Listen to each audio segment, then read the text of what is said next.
ॐ रामदूताय नमः। ॐ श्रीहनुमते नमः। ॐ बागेश्वराय नमः।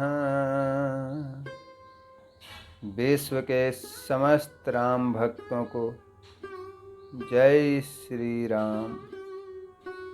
एक बार फिर से मैं आप सभी के समक्ष मारुति भक्त यूट्यूब चैनल के माध्यम से उपस्थित हो चुका हूँ। यह प्रसारण सीधा संकट मोचन धाम से सुनने को मिलता है।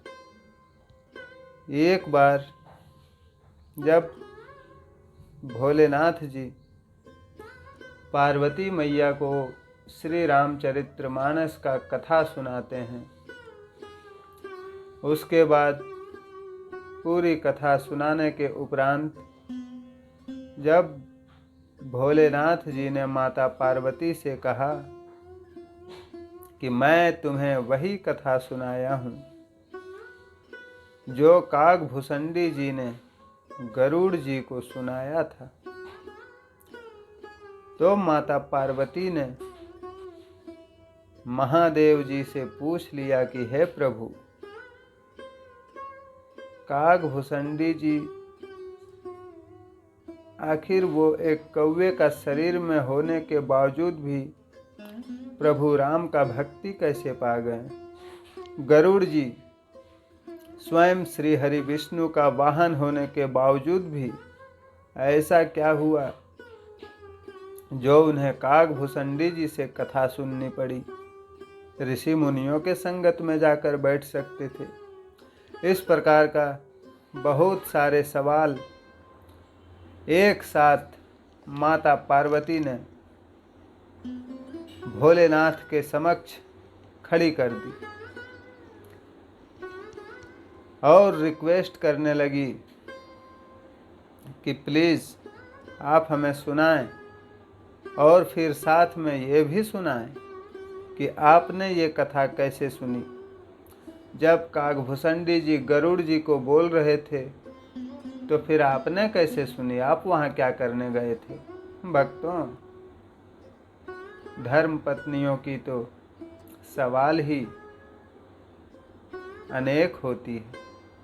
उसी प्रकार माता पार्वती ने भी भोलेनाथ के समक्ष अनेक सवाल खड़े कर दिए। तो फिर आगे भोलेनाथ जी, मेरे महादेव जी क्या बोलते हैं, आइए हम लोग आज की प्रसंग में यही सुनेंगे। जिन भक्तों ने चैनल सब्सक्राइब किया है उन सभी को बहुत बहुत धन्यवाद, और जो पहली बार वीडियो देख रहे हैं उनसे मेरी प्रार्थना होगी कि वो भी चैनल सब्सक्राइब करें और नोटिफिकेशन ऑन करें और मारुति भक्त यूट्यूब चैनल का एक नया सदस्य बन जाएं। आइए हम लोग पाठ शुरू करते हैं।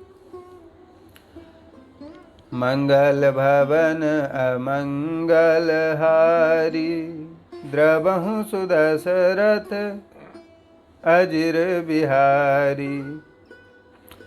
ऐसिय प्रसन्न विहंगपति, किन्हि कागसन जाई।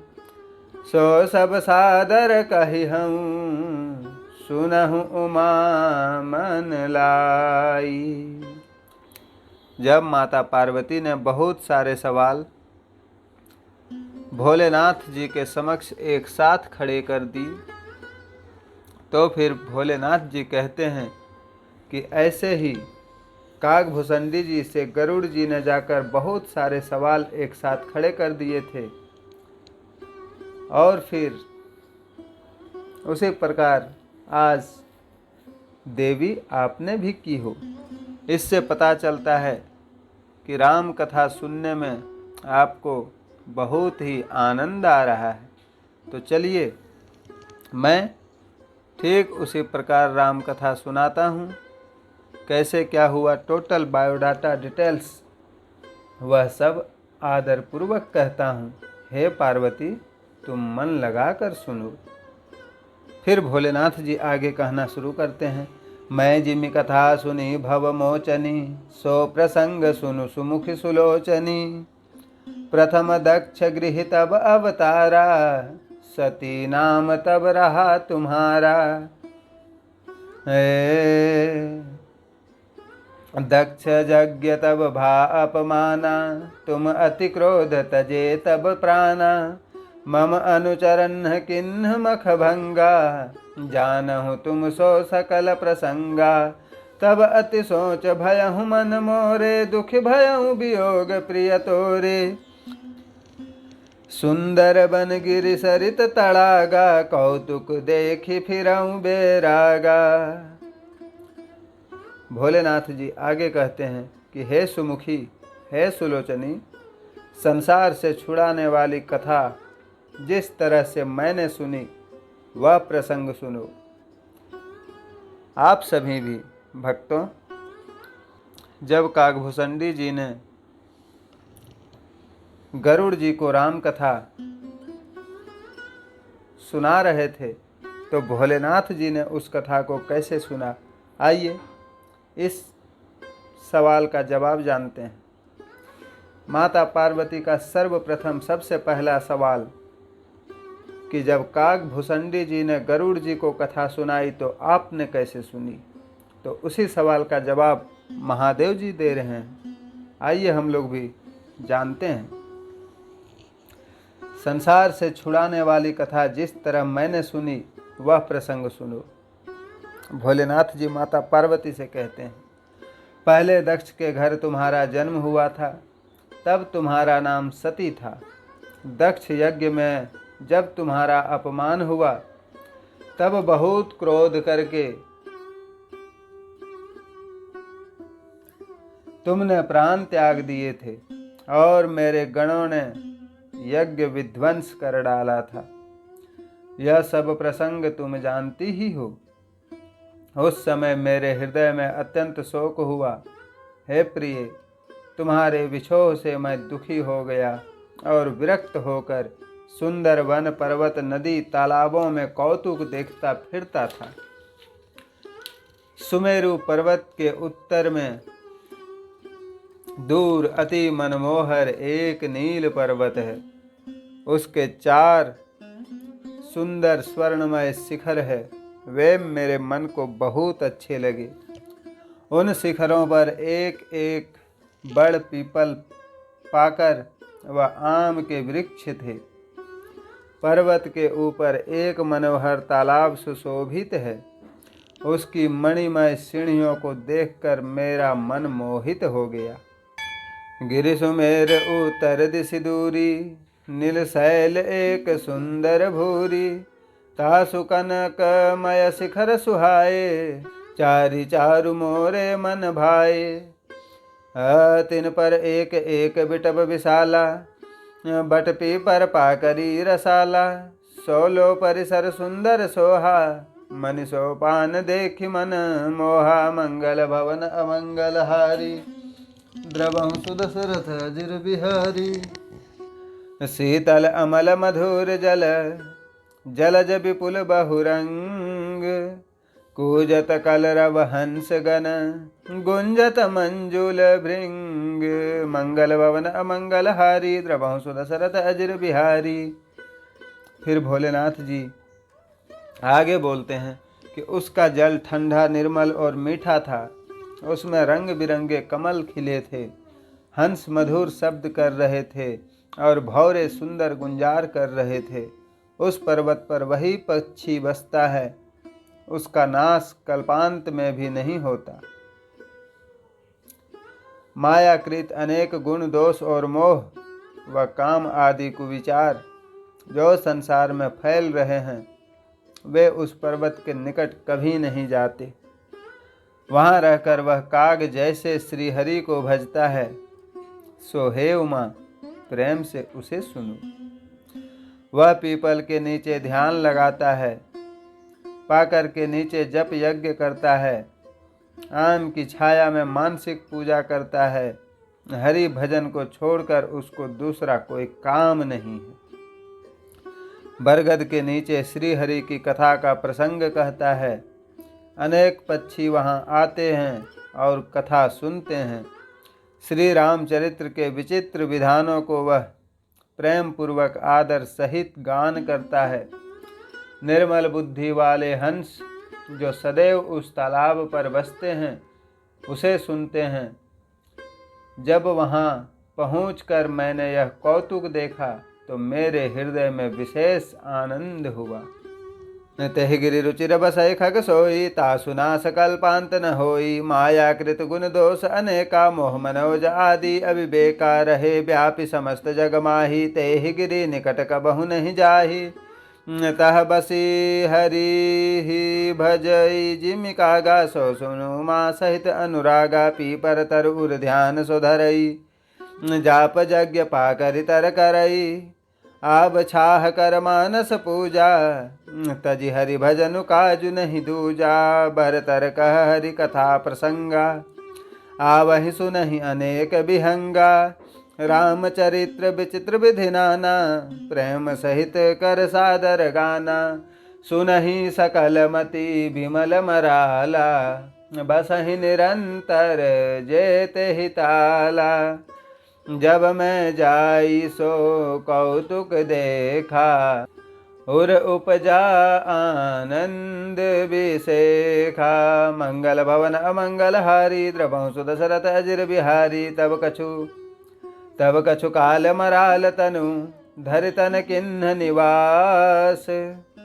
सादर सुनि रघुपति गुण, पुण्यायं कैलास। मंगल भवन अमंगल हारी, द्रवहु सुत दशरथ अजिर बिहारी।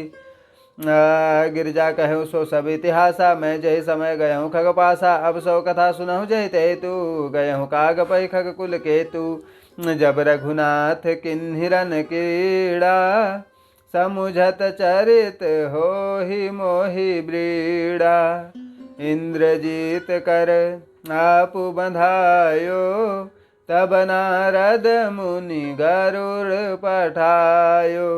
बंधन काटि गयो उरगादा, उपजा हृदय प्रचंड विषादा। प्रभु बंधन समुझत बहु भांति, करत विचार उरग आराती। व्यापक ब्रह्मा विरज बागीसा, माया मोह पार परमीसा। सो अवतार सुनहु जग माही, देखहु सो प्रभाव कछु नाही। मंगल भवन अमंगल हारी, द्रवहु सुत दशरथ अजिर बिहारी।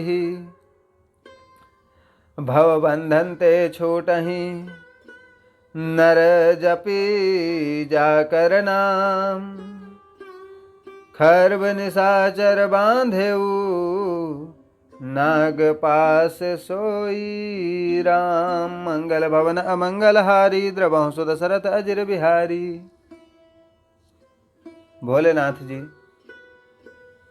जब एक सुंदर पर्वत को देखें, माता सती का देह त्यागने के बाद जब संसार में कहीं भी उनको मन नहीं लग रहा था, वे बहुत विचलित थे, इधर उधर भटक रहे थे, कभी यहाँ कभी वहाँ कभी वहाँ।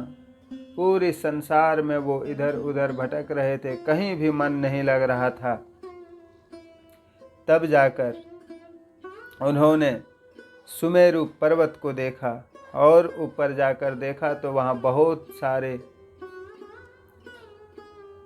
इधर उधर बहुत मनमोहक दृश्य, मन को मोह लेने वाले, चारों साइड पेड़ पौधे, जंगल, झील, तालाब। और वहाँ जाकर वो देखते हैं कि एक कौवा है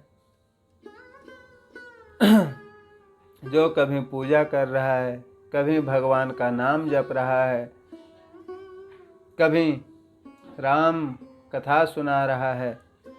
यह सब देखकर भोलेनाथ जी के हृदय में बहुत ही आनंद होता है। और मेरे महादेव हंस की देह धरकर कुछ समय तक वहाँ निवास करने लगते हैं और आदर पूर्वक श्री रामचंद्र जी के चरित्र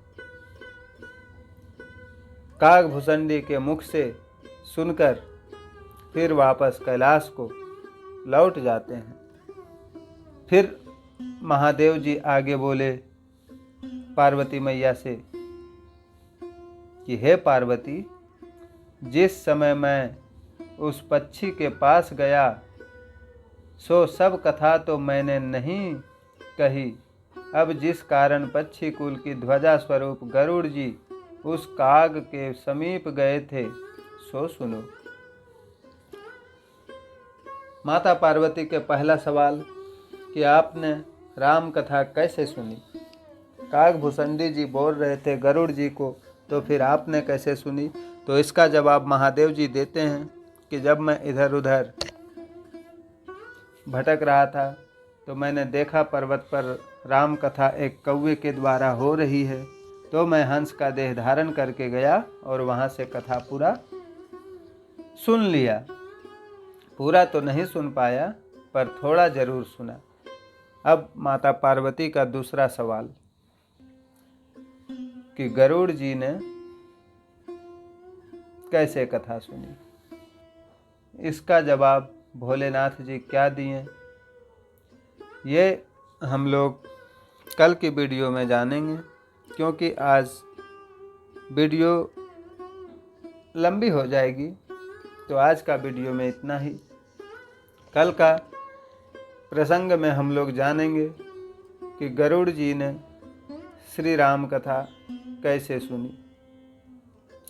आज का प्रसंग में हम लोग जाने कि महादेव ने राम कथा कैसे सुनी थी।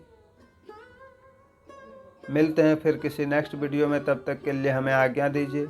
आप सभी जहाँ रहें स्वस्थ रहें, मस्त रहें, बिंदास रहें, प्रभु का नाम स्मरण करते रहें, भजन करते रहें। जय जय श्री राम।